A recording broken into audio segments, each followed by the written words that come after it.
You are tuned in to the Week in Review, presented by the Prosper Group, where the right turns to win online. Join us each week as we take a look at what is happening in digital advocacy and politics with a right of center focus.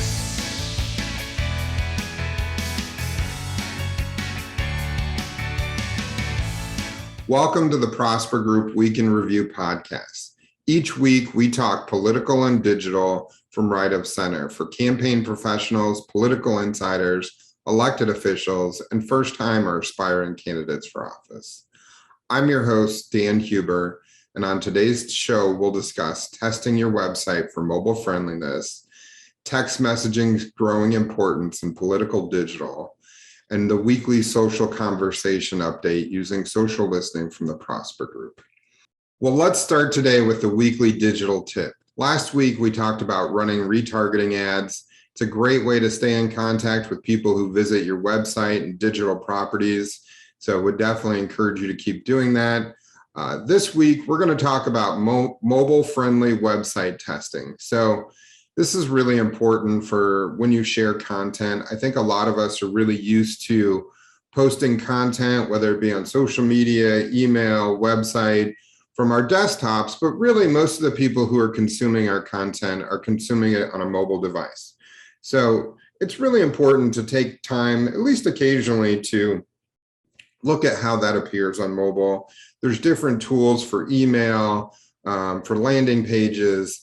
Obviously, social media is really optimized for, switching between desktop, mobile, that sort of thing. But, your probably biggest own property for your site, and by own property, I mean something that belongs to you or your campaign that you manage and maintain, is your website. Now, most websites today are going to be mobile responsive, mobile friendly. There's other ways to do mobile. Sometimes it's called adaptive, but really your website should be able to make your content look good on mobile. But, like everything else, it's worth taking time every once in a while just to check and make sure that what you're trying to do is being effective. So if I load content on my website, does it show up in a positive mobile fashion? There's a few tools that you can do this with. And again, this is really important for search and for what we call SEO, search engine optimization. So Google uses search, which is obviously a very important way for people to get to your website and the content that you're posting, unless they're people that you're able to directly push out to. But even those people, you want mobile devices, mobile content to show up very well. So what Google does is they use certain indicators when people visit your website to determine whether your website's mobile friendly. And some of that simply, does your page load fastly on mobile content? Does the content adapt so people can read it easily? And the way they do that has to do with the behavior of people who go to your website. So, do they go to your website and the content loads quickly? Do they go to your website and keep looking at it? Or do they leave because they get tired and are frustrated with it? Generally, the longer people spend on your website, the better their experience is. Or, they go to your website, they do a specific task that you've set out for them, and they do it efficiently and quickly. And Google has several ways to do that, especially if you've implemented tools like Google Analytics on your website. So they have ways to do that, but there's also tools that you can use as a consumer, as someone who has a website that they share content and information with other people. And one of those tools, for example, Google provides a mobile-friendly test. And I'll post a link to this in the podcast notes. You can go to your site and test how it loads. So it's one thing for your homepage, but if you're creating content, if you're creating a blog post, something that you want people to go to and see, I would recommend occasionally taking one or two of those posts, putting them into the test tool and seeing, does it look good? Does it display correctly? You could also just pull it up on your phone. Sometimes it's good to look at Android as well as iPhone, but I feel like more and more these days, if you're doing well on one, you're probably doing fairly well on the other. But but I would encourage you to, use some tool. So Google has this test mobile friendly tool. And if you use that, I did notice that sometimes because caching is involved, you may see that maybe the styling or the background or whatever of your website may not show up correctly. And that's probably related to website caching that Google uses. I could go off on a whole conversation about CDNs and whatnot, but really all you need to know is sometimes when you visit a site the first time, that information is not quickly available to Google, or you even see it in Facebook sometimes, but the second time it should be there. So if you go to your site and you don't see it showing up quite the way you think, but Google says that it's mobile friendly, you might just hit the refresh and look at it a second time. I noticed that was a handy thing. So you might think about that. There's some other tools you can use to look at how your website's displaying on mobile devices. One really simple way, depending on what browser you use, I know I use Google Chrome most of the time, but if you right click while you're on your desktop and hit inspect, you have the option to go up and set it to responsive, and it'll kind of show you how it looks like in web on a mobile device, or there's probably even some mobile devices built in there. If you want to learn about that, you might just search Google Chrome inspect for mobile devices. Google definitely has the documentation to share that with you. So I would encourage that. That's something you can do to just kind of view how your website's set up. Because the other thing is if you look at it in mobile and either it's really hard to read or content's kind of blowing out the side of the page, that's something you should probably talk to your webmaster about. Like, how do I address that? That may not be something that you specifically have the immediate knowledge on, but there's probably someone that you've worked with who can help you through those things. Certainly for our clients, we bend over backwards to make sure your sites are mobile responsive. But if you ever ran into an issue where something was happening, we could certainly help you troubleshoot that. And sometimes, I've seen situations with, say, YouTube video embeds where, if your embed is bigger than the way the page works and you don't have coding set up, like some websites will try and make your video go beyond kind of the parameters of a mobile device. So there's ways to handle that. Some are more obvious than others, and quite frankly, they're pretty technical. So nothing to be ashamed of there. And speaking of webmasters, so there's a few other tools you could look at if you're trying to address, how well your mobile is. And just a quick time out from this conversation, like, I think if you just run one or two of these tests, or just take out your phone and browse around your website a little bit, that's a really good way just to get a feel like, yeah, my website's displaying content well. I would look at some of your major pages, your homepage, maybe an about bio page. Probably you want to look at an issues page if you have that to see how it's displaying. And then I would definitely look at one or two of your most recent news or blog posts, because that's the content that you're probably generating the most in real time. And you want to see how those are displaying for people visiting your website. So take a look at those. I think you want to make sure that what you're presenting meets the expectations of the people that you're trying to share it with. If you have Google Analytics on your website, you could have your webmaster take a peek and look at how mobile's comparing to desktop. There's some metrics, time on site, bounce rate. If those are really skewed significantly, then there's probably something that needs further investigating. And you want to talk to your tech people, your digital people, to make sure that they know what's going on there. And maybe it's just different behavior because of the content.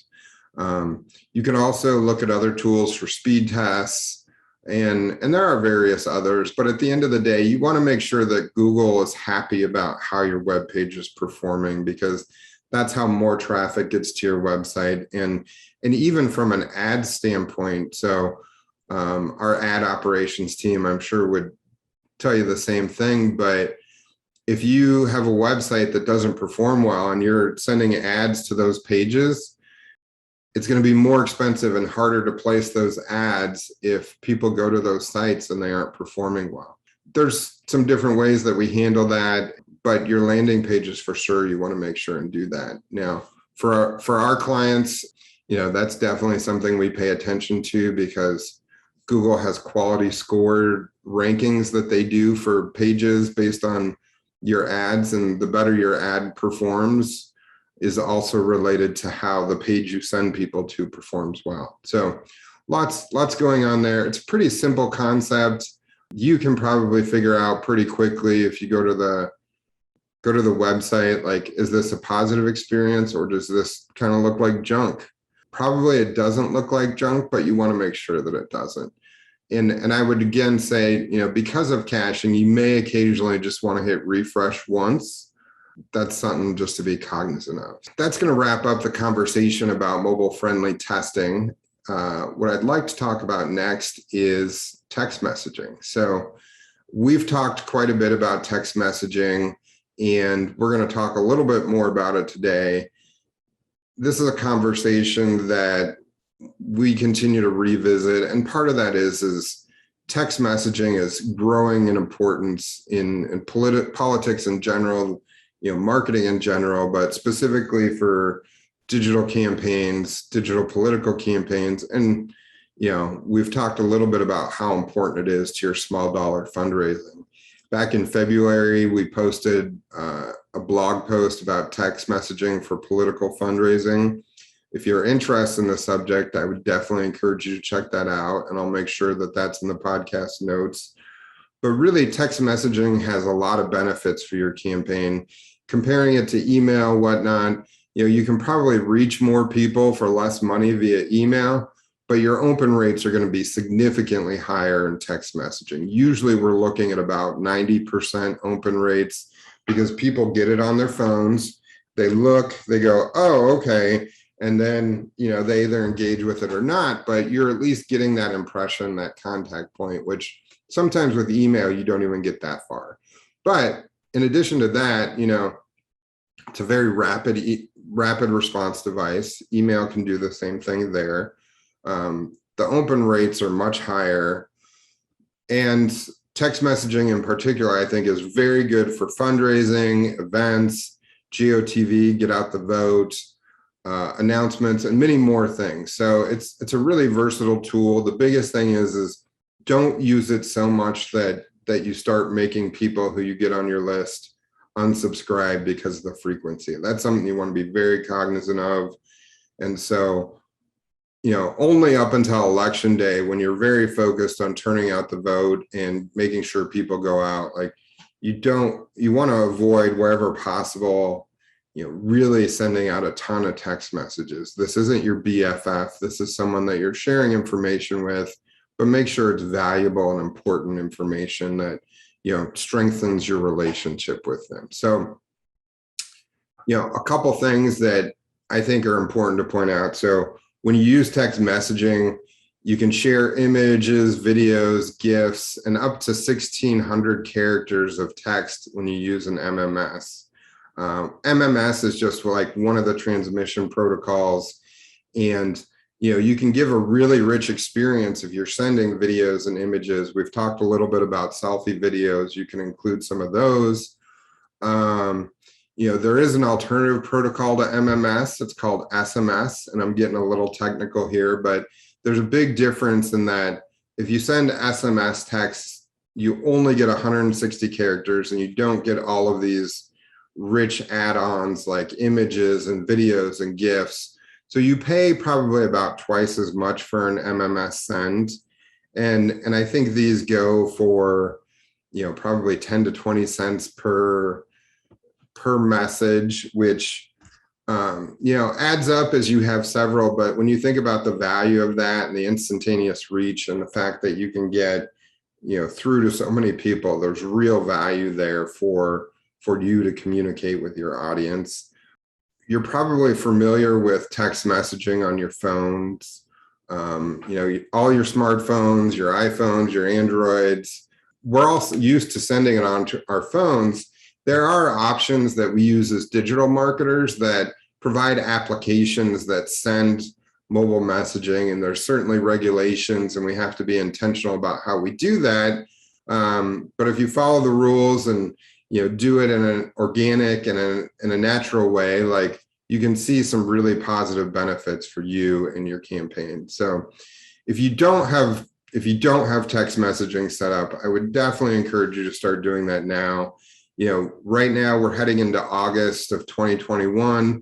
For those of you that are on a federal cycle, we're just over a year out from the main general election season, but some of you are really getting close to primary elections if you're not an incumbent or you have a challenger, which hopefully you don't. But you want to make sure that you have the communication tools available out there, not just for GOTV, but these are really powerful for fundraising.